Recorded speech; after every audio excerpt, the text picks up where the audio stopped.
नमस्कार, मी दिनेश खानजी. आपण बघताय न्यूज डंका. ओपन एआयचे सीईओ सॅम अल्टमॅन जून 2023 मध्ये भारतात आले होते.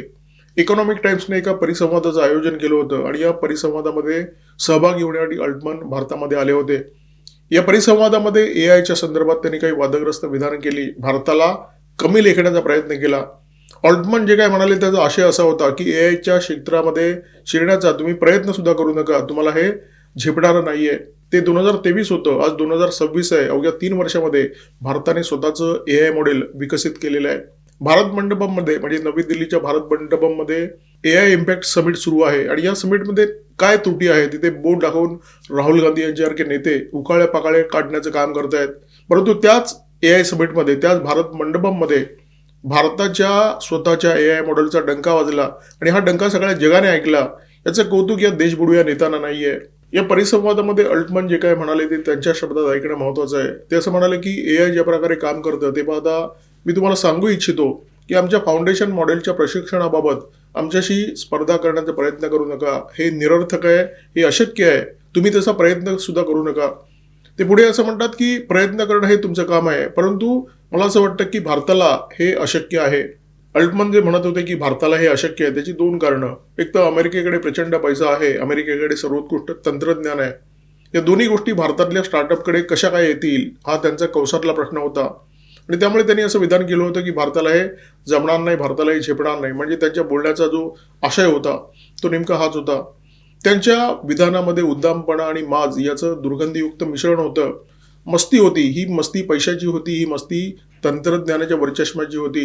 विकसित देश आणि विकसित देशातले जे बडे लोक आहेत ते विकसनशील देशांकडे कशा प्रकारे पाहतात त्याचं हे उत्तम उदाहरण होतं. अल्टमन जे काही म्हणाले त्याच्यामागे भीती असण्याची शक्यता नाकारता येत नाहीये. भारतात एखादं काम होतं आणि अमेरिकेमध्ये एखादं काम होतं, दोघांमध्ये खूप मोठा फरक असतो. अमेरिकेची स्टाईल आहे कोणती गोष्ट गाजावाजा करत करायची, ढोल पेटत करायची, मोठ्या प्रमाणावर पी आर करायचा आणि पी आर हा अमेरिकेच्या प्रत्येक मोहिमेचा अविभाज्य भाग आहे. भारतीय मात्र शांतपणे करत असतात, कोणताही गाजावाजा न करता काम करत असतात आणि सगळ्यात मोठी गोष्ट म्हणजे भारतीयांचा जुगाड. अमेरिका एखादी गोष्ट करताना जेवढा खर्च करते त्याच्यापेक्षा खूप कमी खर्चामध्ये भारतीय संशोधक ते काम करून दाखवत असतात. भारताच्या सर्व अंतराळ मोहिमांचं याच्याआधी आपण उदाहरण देऊ शकतो. चांद्रयान-3 मोहीम, या मोहिमेसाठी भारताने खर्च केले होते $75 दशलक्ष. त्याच काळामध्ये अमेरिकेमध्ये इंटरस्टेलर हा सिनेमा रिलीज झाला. या सिनेमाचं बजेट होतं $165 दशलक्ष आणि नेमक्या याच गोष्टीची भीती अमेरिकेतल्या तंत्रज्ञानांना, अमेरिकेतल्या मोठ्या कंपन्यांना वाटत असते. अल्टमन यांनी भारताला सांगितलं होतं की एआय तुमच्यासाठी अशक्य आहे. अल्टमन यांनी भारतीयांचा अहंकार दुखावला होता आणि अहंकार दुखावणं कधी कधी चांगलं असतं. अल्टमन यांनी भारतीयांचा जो अहंकार दुखावला होता त्याचे चांगले परिणाम झाले. त्याच परिसंवादामध्ये टेक महिंद्राचे सीपी गुरनानी उपस्थित होते. त्यांनी एक्सवर एका वाक्यामध्ये अल्टमन यांना उत्तर दिलं. ते असं म्हणाले, चॅलेंज एक्सेप्टेड. आता गुरनानी जे काय म्हणाले ते काय टेक महिंद्राच्या वतीने बोललेले नव्हते. गुरनानी यांचं हे जे उत्तर होतं ते समस्त भारतीयांच्या वतीने दिलेलं उत्तर होतं आणि हे उत्तर 2026 मध्ये खरं ठरलेलं दिसतंय आणि हा योगायोग लक्षात घेण्याची गरज आहे. अल्टमन यांचं विधान जून 2023चं आहे आणि भारत मंडपममध्ये ज्या कंपनीचा डंका वाजतोय, ज्या एआय मॉडेलचा डंका वाजतोय, त्या स्टार्टअपची जी स्थापना आहे ती ऑगस्ट 2023 मधली आहे. म्हणजे फक्त एक 2-3 महिन्याच्या अंतराने या कंपनीची स्थापना झालेली आहे. जणू अल्टमन यांना उत्तर देण्यासाठी या कंपनीची स्थापना झालेली आहे. या कंपनीची स्थापना केली 2 IITiansनी, डॉक्टर विवेक राघवन आणि डॉक्टर प्रत्युष कुमार. विवेक राघवन हे दिल्लीचे IITian आणि डॉक्टर प्रत्युष कुमार हे मद्रास IITचे विद्यार्थी. दोघं एकत्र आले आणि त्यांनी सर्वम एआयची स्थापना केली. या कंपनीचं मुख्यालय बंगळुरूमध्ये आहे. ही कंपनी लार्ज लँग्वेज मॉडेल विकसित करण्याचं काम करते. आपले माहिती तंत्रज्ञान मंत्री यांनी गेल्या वर्षीच्या जानेवारी महिन्यामध्ये म्हणजे जानेवारी 2025 मध्ये अशी घोषणा केली होती की भारत येत्या 10 महिन्यामध्ये आपलं एआय मॉडेल घेऊन जगाच्या समोर येतोय. ही घोषणा आज प्रत्यक्षात आलेली दिसते.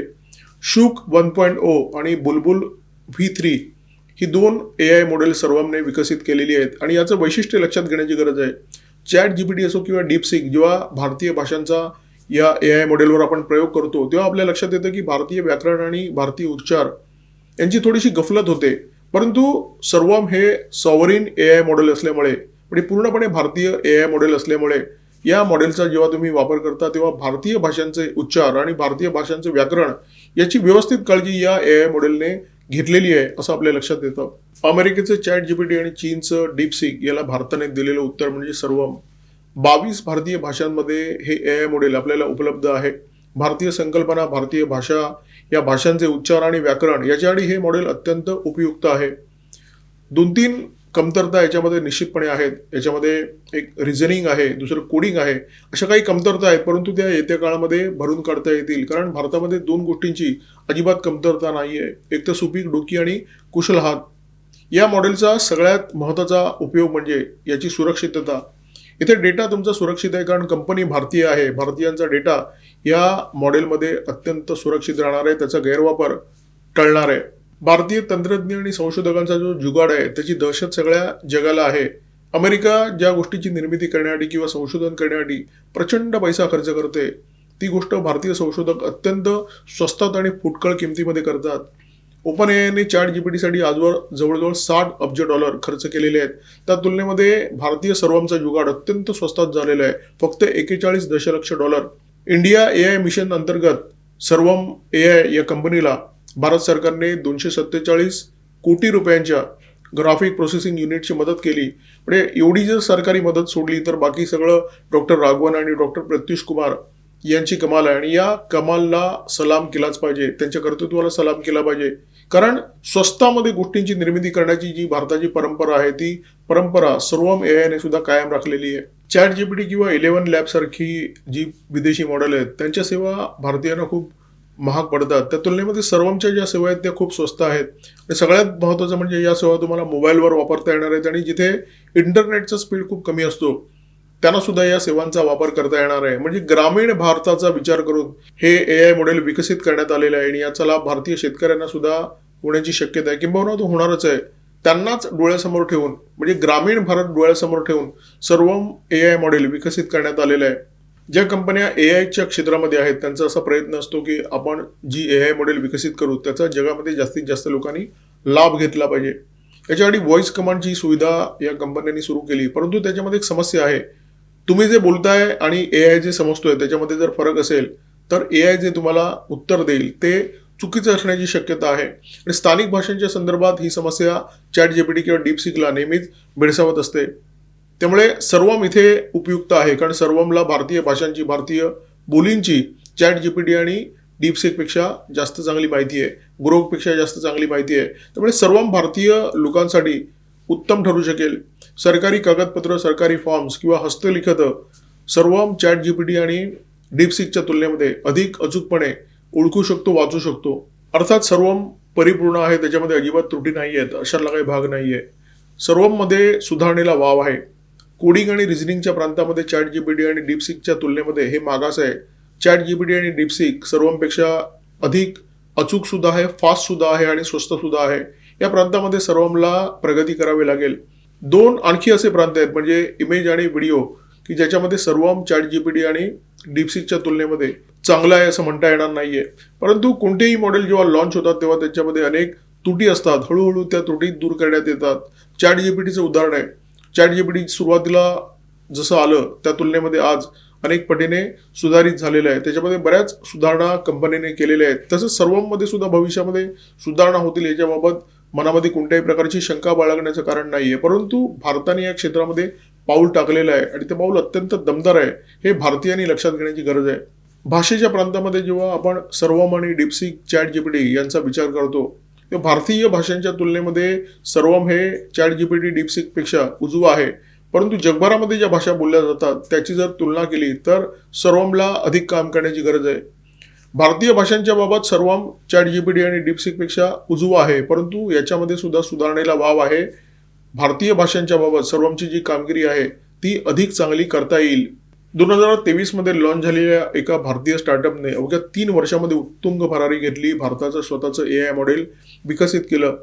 मी तुम्हाला सांगितलं की जून 2023 मध्ये सॅम ऑल्टमन यांनी जे विधान केलं त्या विधानाच्या मागे कदाचित भीती असण्याची शक्यता आहे. कारण ओपन AI सारख्या कंपन्या जेव्हा एखाद्या नव्या गोष्टीची निर्मिती करतात, आता चॅट जीपीटी हा पूर्णपणे एक नवा उपक्रम होता, नवा शोध होता. म्हणजे अशा प्रकारचा शोध होता की ज्या शोधामुळे जग बदलू शकेल. परंतु अशा प्रकारचं संशोधन करण्यासाठी प्रचंड मोठ्या प्रमाणामध्ये पैसा ओतावा लागतो, प्रचंड मोठ्या प्रमाणामध्ये गुंतवणूक करावी लागते. आणि या कंपन्यांना अनेक वर्ष फायदाच होत नाही. म्हणजे उदाहरण देतो, ओपन एआय लॉन्च कधी आली 2015 मध्ये. या सगळ्या कंपन्या व्हॅल्युएशन गेमवर खेळत असतात. 2019 मध्ये या कंपनीचं जे बाजार मूल्य होतं ते होतं $14 अब्ज. 2026 मध्ये या कंपनीचं बाजार मूल्य झालेलं आहे $850 अब्ज. पण कितीतरी पटीने वाढ झालेली आहे. परंतु ही कंपनी आजही तोट्यात आहे. 2026चा या कंपनीचा जो प्रस्तावित तोटा आहे तो साधारण $15 अब्ज इतका आहे. जेव्हा एखादी कंपनी एखाद्या उत्पादनासाठी, एखाद्या संशोधनासाठी प्रचंड मोठ्या प्रमाणामध्ये पैसा खर्च करते, तेव्हा त्या कंपनीची स्वाभाविकपणे अशी इच्छा असणार की या उत्पादनाला, या संशोधनाला येत्या काही काळामध्ये कोणतीही स्पर्धा निर्माण होऊ नये. आणि त्याच्यामुळे ऑल्टमन यांची सुद्धा अशी इच्छा असणार की ChatGPTला कोणतीही स्पर्धा निर्माण होऊ नये. आणि म्हणून कदाचित त्यांनी भारतीयांना दम दिला असावा की हे अशक्य आहे, प्रयत्न करू नका वगैरे वगैरे. परंतु ऑल्टमन यांची इच्छा काही पूर्ण झाली नाही. ChatGPT बाजारात आलं, ChatGPTचं कौतुक झालं. लोकांनी म्हटलं, अरे वा, बाजारामध्ये आता असं एक उत्पादन आलेलं आहे की ज्याच्यामुळे भविष्यामध्ये आपला मेंदू वापरावा लागणार नाही किंवा मेंदूचा वापर कमी होईल. लोक प्रचंड खुश होते. ऑल्टमन यांना असं वाटलं होतं की अरे वा, आता ChatGPT सारी दुनिया पर छा गया. परंतु पुढे काही महिन्यामध्ये चायनाने डीपसीक आणलं आणि ChatGPTला स्पर्धा निर्माण केली. म्हणजे जशाच्या तसं एक उत्पादन बाजारामध्ये आलं. ChatGPTच्या ज्या विशेषता होत्या त्याच विशेषता डीपसीकमध्ये सुद्धा होत्या. ऑल्टमन यांची स्वाभाविकपणे इच्छा असणार की ChatGPTची मोनोपोली कायम राहावी. परंतु ही इच्छा जी होती त्याच्यावर पहिल्यांदा चीनने पाणी ओतलं आणि 2026 मध्ये आता भारतने सर्वम एआयची निर्मिती केलेली आहे आणि या इच्छेवर दुसऱ्यांदा पाणी ओतलेलं दिसतंय. भारताने या क्षेत्रामध्ये पहिलं मजबूत पाऊल टाकलेलं आहे. हे पाऊल अंगदाचं पाऊल आहे आणि भारताचं हे पाऊल हलवणं आता जगातल्या कोणत्याही देशाला शक्य नाहीये. भारताची या क्षेत्रामध्ये सगळ्यात मोठी जी ताकद आहे ती भारतीय टॅलेंट. जगभरामध्ये एआयच्या क्षेत्रामध्ये जे काम करणारे लोक आहेत, तंत्रज्ञ आहेत, त्याच्यामध्ये 20% तंत्रज्ञ भारतीय आहेत. कालच्या व्हिडिओमध्ये ही बाब मी स्पष्ट केली होती. हा मुद्दा मी ठेवला होता.